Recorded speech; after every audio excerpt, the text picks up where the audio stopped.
Welcome to Sweet Life Beat Life. We hope this video helps. You will start by preparing the device so the change is reversible and safe. First, back up everything and confirm warranty implications. You may void coverage. Once done, create a Chrome OS recovery USB and leave the charger connected.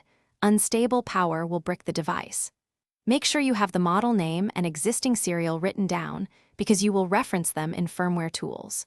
Then reboot into recovery or developer environment as the next step. Do not skip these safety steps.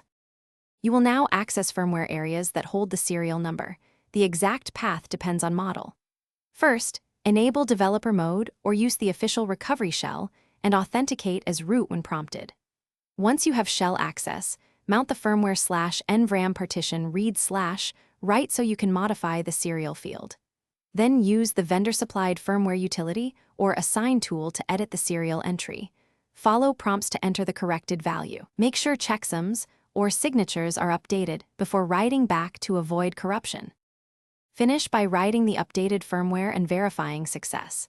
The firmware tool will report write and checksum status, so watch for errors. After writing, reboot the Chromebook normally and check settings about Chrome OS or use Crosh to read the serial. This confirms the change took effect. If the serial does not match, do not continue. Immediately restore the backed up firmware image and reattempt the process, because repeated failed writes risk bricking the device. One troubleshooting tip: if the device fails to boot, restore backup firmware first.